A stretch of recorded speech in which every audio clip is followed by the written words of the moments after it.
नमस्कार दोस्तों, आपका स्वागत है आपके अपने YouTube channel Vidhi judicial academy में। मेरा नाम है Vijendra Verma and I am the director founder of the Vidhi judicial academy. We provide coaching for the judicial services exams and through this video we are trying to reach out you to provide you full professional exam oriented coaching for the judicial services, and that is free of cost. In this lecture I am going to discuss section number 15 of the Hindu Marriage Act.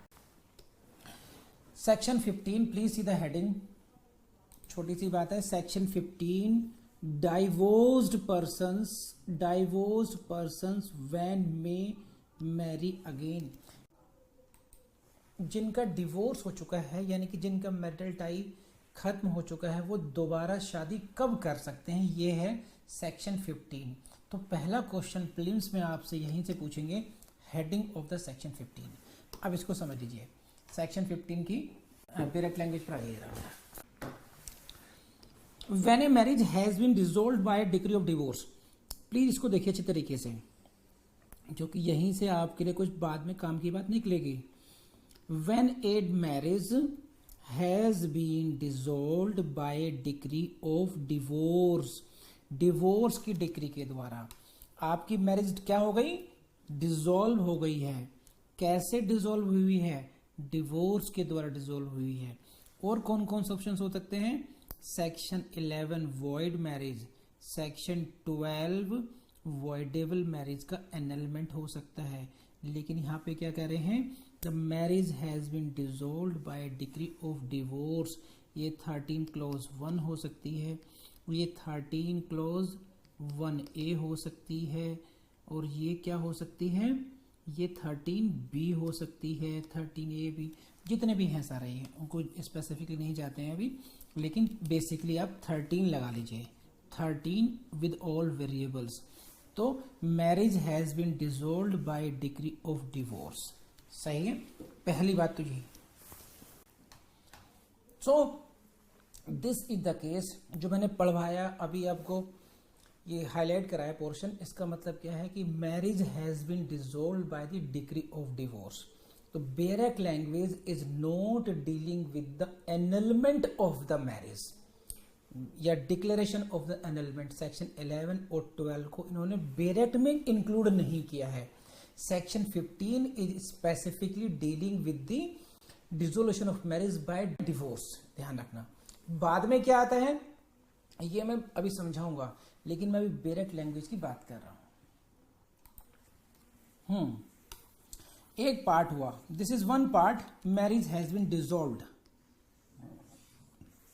And either there has been no right of appeal. ये एक first position हो गई, situation हो गई कि no right of appeal हो, और if there is such a right of appeal, अगर राइट ऑफ अपील है भी, the time of appeal has expired.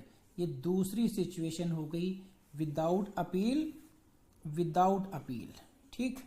And or an appeal has been presented but has been dismissed. ये तीन बातें हो गई। दो पहली बातें क्या है, देखिए, नो राइट ऑफ अपील, यह है पहली situation, no right of appeal था ही नहीं। दूसरा क्या था, लिमिटेशन पीरियड एक्सपायर हो गया, टाइम बार्ड हो गई, और थर्ड है अपील डिसमिस्ड हो गई। ऐसी केस में it shall be lawful to marry again for either party to the marriage. ये फिर विधिपूर्ण होगा कि कोई भी उनमें से विवाह कर सकता है, ठीक है। अब समझाता हूं क्या है, देखिए सेक्शन 15 ये डील कर रहा है इस सिचुएशन को कि अगर दो व्यक्तियों का विवाह विच्छेद हो चुका है, डिवोर्स हो चुका है, तो वो पुनर्विवाह कब कर सकते हैं, सही है। जैसे फॉर एग्जाम्पल, एक थे सौरभ बाबू, ठीक है, सौरभ बाबू, इनकी शादी हुई पारो से, ठीक। पारो से विवाह कुछ बन नहीं पा रहा, तो इनका मन लग गया चंद्रमुखी से, ठीक। Now there are divorce proceedings pending in the court Paro के विरुद्ध। नाउ चंद्रमुखी डेली जान खा रही है, कब शादी करोगे, कब शादी करोगे, कब शादी करोगे। तो उसने कहा कि देखो, डिवोर्स से पहले शादी नहीं हो सकती है। तो anyhow divorce was granted against the Paro. अब now Saurabh Bose is a free bird now. अब चंद्रमुखी ने कहा अब करो, आज ही करो, कल करो, सुबह करो, बहुत हो गया, तुम मुझे बेवकूफ बना रहे हो, तुम मुझसे प्ले कर रहे हो, तुम खेल रहे हो। सौरभ बाबू ने कहा कि ऐसा नहीं है। तो फिर चंद्रमुखी ने कहा कि then when, give me a date, कब करोगे। ठीक है, तो ये है सिचुएशन। इसके लिए सौरभ बोस को पढ़ना पड़ेगा section 15। It is not as if की डिग्री ऑफ डिवोर्स आज मिली और कल ही जा करके आप, अब तो डिवोर्स हो गया, कल ही जा करके आप विवाह कर लेंगे, ऐसा नहीं है। You will have to wait for certain period. क्यों? हो सकता है पारो मैडम जाएं अपील में। ठीक, तो अब अपील में हमें वेट करना पड़ेगा कब तक? जब तक बेसिकली अपील के जो चांसेस हैं वो खत्म ना हो जाएं, जीरो ना हो जाएं। क्या हो सकता है? इन्होंने अपील की और दैट वाज डिसमिस्ड। ये थर्ड सिचुएशन होगी हमारे बेरेक्ट में, अपील वाज डिसमिस्ड। या ये हो सकता है शी केप्ट ऑन वेटिंग, या अपील करूं या ना करूं, क्या करूं, ये भी कहीं और XYZ के साथ थी। अब XYZ से बात बनेगी तो अपील नहीं करूंगी, नहीं तो फिर इसी को पीछे पड़ेंगे, है ना। तो यहां से बात बनी नहीं तो अपील यहां पर ही करेंगे। लेकिन क्या हुआ, जो टाइम था, जो लिमिटेशन एक्ट आपको टाइम देता है, वो लैप्स्ड हो गया, तो फिर आपके अपील के चांसेस खत्म हो गए। तो तब आप शादी कर सकते हैं, या तो अपील डिसमिस हो जाए या टाइम फॉर फाइलिंग अपील वो लैप्स हो गया। और एक सिचुएशन ऐसी है, हालांकि ये प्रैक्टिकली पॉसिबल नहीं है, no right of appeal. Appeal का राइट तो मिलता ही मिलता है, लेकिन no right of appeal against the decree. तो तीन सिचुएशन है कि जब अपील की संभावनाएं भी खत्म हो जाएं, या अपील के द्वारा, आप ऐसे कह सकते हैं, अपील के द्वारा डिवोर्स डिग्री को सेट असाइड करने की संभावनाएं जब खत्म हो गई, चाहे वो लैप्स ऑफ टाइम था, चाहे वो अपील डिसमिस थी, चाहे वो नो राइट ऑफ अपील था, then only you can remarry. It shall be lawful for either party to marry again. तो तब तक चंद्रमुखी को आपको समझा के रखना पड़ेगा। हाँ है ना, बताइए, कम ऑन। ये ऐसे क्वेश्चन कई बार प्रीलिम्स में आते हैं। Divorce person can marry again under section 15 कब? The time period for preferring an appeal against decree has expired without referring to the. ये तो ये सब आप देख लीजिएगा। अब इसमें मेन बात ये है जो मैं आना चाहता हूं, जो मुख्य बातें हैं समझनी है आपको, वो आपके सामने शेयर करेंगे। ये रहे कौन कौन सी कंडीशंस हैं, ये तो आप समझ चुके हैं कि नो राइट ऑफ अपील हो। या तो पहली कंडीशन क्या थी? No right of appeal. Right of appeal है लेकिन टाइम हैज एक्सपायर्ड और appeal has been filed but dismissed. ये हम लोग डिस्कस कर चुके हैं। इंपॉर्टेंट पॉइंट ये है जो प्रीलिम्स से पूछा जा सकता है आपसे, कि ये जो पहले इसमें 1 ईयर था, 1 ईयर की बात थी। इसका मतलब ये था कि पहले जो अनअमेंडेड पार्ट था उसमें मिनिमम पीरियड था 1 ईयर का, since the date of decree of divorce within which it was not lawful for the divorce persons to marry again. क्या मतलब? देखो ये इसमें ये था 1976 के अमेंडमेंट से कि देखो क्या, कि थोड़ा सा फनी सा बनाते हैं इसको, है ना, वही अपना पारो और सौरभ बाबू। ठीक है, कौन सा रूम? कोर्ट का सीन है।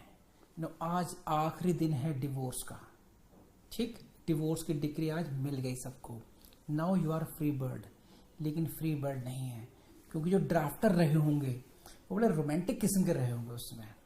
उन्होंने कहा कि नहीं, डिवोर्स के बाद में भी हो सकता है दोबारा जो है कुछ जाग जाए सौरभ बाबू के मन में, फीलिंग है, पारो का दीपक जल जाए, उसमें कुछ ताकत आ जाए इस तरीके से कि नहीं, सौरभ बाबू के नहीं नहीं नहीं नहीं हमसे गलती हो गई। तो कहीं ना कहीं फिर ये देख रहे हैं, तो इनको 1 साल और रुकना पड़ता।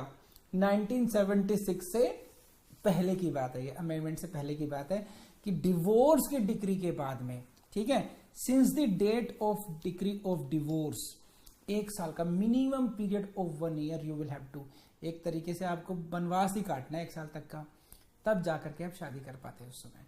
लेकिन अब ऐसा नहीं है, अब आपको केवल अपील तक का राइट, अपील तक का इंतजार करना पड़ेगा। And this is the question for your prelims. Mains में भूल करके भी मत लिखना।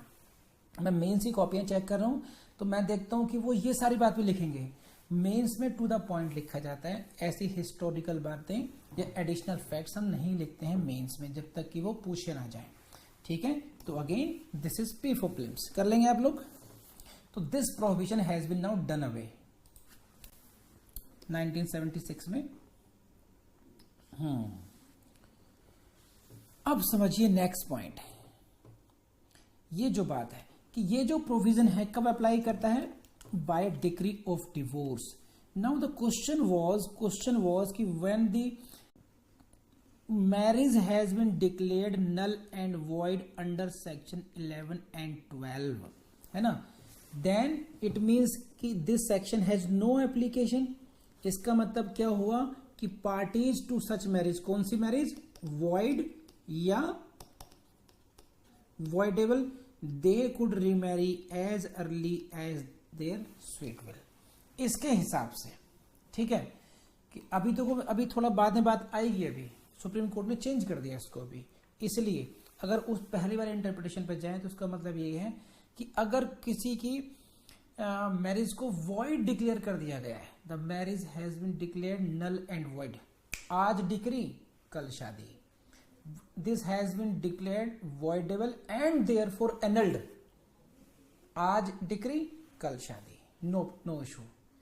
बट डिवोर्स के केस में आपको 1 साल तक रुकना पड़ रहा था, ठीक है ना, या अब रुकना पड़ेगा अपील के लिए। अब यहां से अगर क्वेश्चन आ जाए कि section 15 is applicable, section 15 is applicable in case of decree of divorce, decree of under section 11 और 12 या ऑल ऑफ द अबव, तो इसका आंसर मिलेगा आपको बबुआ यहां से। इन्होंने बात समझाई है, केस का नाम लिख लीजिए, लता वर्सेस विलास, ये है overruled the above view and held what section 15 means, 15 क्या कहता है, when it uses the phrase has been dissolved by decree of divorce. ये जो डिवोर्स का ये जो फ्रेज है, the marriage has been dissolved by the decree of divorce, इसका मतलब क्या है, the relationship has been brought to an end. इसका मतलब ये है कि ये यहां पर डिवोर्स का टेक्निकल मीनिंग नहीं है, यहां पर कि सेक्शन 13 को अप्लाई करेंगे। ये किसने कहा है, ये ऑनरेबल सुप्रीम कोर्ट ने कहा है। सुप्रीम कोर्ट क्या है, highest court of the land, ठीक, हाईएस्ट कोर्ट ऑफ लैंड ने कहा है कि नो, यहां पर एच सेक्शन 15 में ये जो फ्रेज है हैज बीन डिसॉल्व्ड, और यहीं से आपको बढ़िया वाला क्वेश्चन मिलेगा जिसको आपको सॉल्व करने में मजा आएगा, है ना। वो ये जो फ्रेज था has been dissolved by the decree of divorce, ये जो सेक्शन 15 में यूज किया गया है, इसका मतलब ओनली सेक्शन 13 नहीं है। इट मीन्स दैट डिसॉल्व्ड का मतलब है, मैरिज हैज बीन डिसॉल्व्ड का मतलब है relationship has been brought to an end, वो रिलेशनशिप का अंत हो गया है। और वो कैसे हो सकती है, by the intervention of decree whether 11, 12 and 13. So therefore section 15 में भले ही they have used the words that dissolved by decree of divorce, dissolved by decree of divorce, but now because of this ruling of Honorable Supreme Court, it means that it also includes decree under section 11 and 12. So 11, 12 and 13. Come on. So लता भी देखो कुमार लिखा है, आप थोड़ा verify कर लीजिएगा, लता कुमार तो नहीं है, थोड़ा इतना होमवर्क आपको करना पड़ेगा। That relationship has come to an end, तो दो ही बातें हैं। तो ये क्वेश्चन आपसे प्रीलिम से पूछा, in which case it was held that the phrase has been dissolved by divorce means the relationship has come to an end. ये बात कौन से केस में कही गई है, ये बात कही गई है लता के केस में, लता विलास के केस में। आप कर लेंगे आप बस।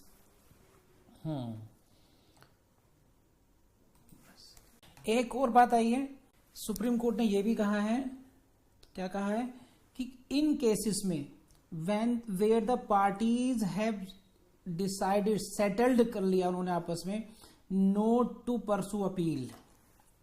सो एक और बताया, कहा कि देखो, अब सौरभ बोस ने कहा कि देखो मैडम पारो, आप अपने घर जाओ, अब मुझे मेरी जिंदगी जीने दो, तो ये क्या अपील तक फिर रुकना पड़ेगा? चंद्रमुखी मेरे हाथ से निकल जाएगी, तुम्हारा भी XYZ निकल जाएगा हाथ से, तो लेट्स सेटल, लेट्स डिसाइड कि we will not marry.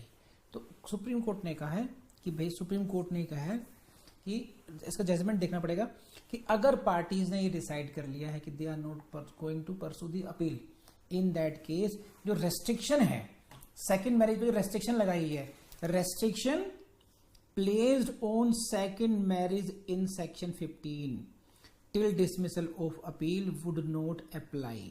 In such cases में, ऐसे केसेस में ये रेस्ट्रिक्शंस अप्लाई नहीं होगी। कब? जब पार्टीज ने ये सेटल कर लिया हो, जब डिसाइड कर लिया हो इस बारे में कि we will not go for the appeal. अगर ये रिकॉर्ड पर आ जाए तब कोई दिक्कत नहीं है इसमें करने पे। ठीक, एक केस है तेजिंदर कौर, इसको भी देख लेते हैं। Tejinder Kaur versus Gurmeet Singh, supreme court, क्या कि दो section 15 in terms does not apply to case of SLP 136 article 136 of the Constitution of India. A spouse who has won in High Court and got a decree of dissolution of marriage cannot, by marrying immediately after the High Court's judgment, take away the right of presenting an application for special leave to appeal from the other spouse. क्या कहा इन्होंने? समझ लीजिए क्या कहा तेंदर कौर में कि देखो, लोअर कोर्ट में मैटर डिसाइड हो गया, आप हाई कोर्ट में चले गए और हाई कोर्ट से आपकी मन की मुरादें पूरी हो गई, यानी कि आपको डिवोर्स मिल गया, यही चाह रहे थे ना हम। तो you won and now you got a marriage decree of dissolution मिल गया आपको, ठीक है। अब अपने बात खत्म, अब तो आगे अपील होनी नहीं। कह रहे ना, you will have to wait, you will have to wait for the SLP as well. ये आपको वेट करना पड़ेगा, तुरंत के तुरंत आप शादी नहीं करेंगे तब भी you will have to wait कि whether SLP is being filed in this case और नॉट। तो you can not take away, this line को पढ़िए, तेंद्र कौर में क्या कहा। ए स्पाउस, कौन सा स्पाउस, कौन सी party, who has won in the high court, वो व्यक्ति जिसने हाई कोर्ट में केस जीत लिया है, और क्या, who got a decree of dissolution of marriage, जिसको कि विवाह विच्छेद की डिक्री मिल गई है, ये व्यक्ति, this spouse can not take away the right of presenting an SLP in the supreme court. कैसे? By marrying immediately, by marrying immediately. एक व्यक्ति जिसको मान लीजिए सौरभ बोस को डिक्री मिल गई है, हाई कोर्ट से केस जीत गए हैं, और तुरंत के तुरंत ये शादी करने करें ना। तुरंत शादी करने का मतलब ये है कि अब पारों का सुप्रीम कोर्ट अप्रोच करने का जो राइट है थ्रू SLP, वो आप उससे छीन रहे हैं। You are taking away that right and you can not do that. आप ऐसा नहीं कर सकते हैं। इसके लिए आपको क्या करना पड़ेगा, आपको you will have to wait for the reasonable time, you will have to make sure, आपको मेक श्योर करना पड़ेगा कि इसमें SLP नहीं फाइल की गई है, ठीक है, कि आपको देखना पड़ेगा SLP फाइल हो रही है या नहीं हो रही है।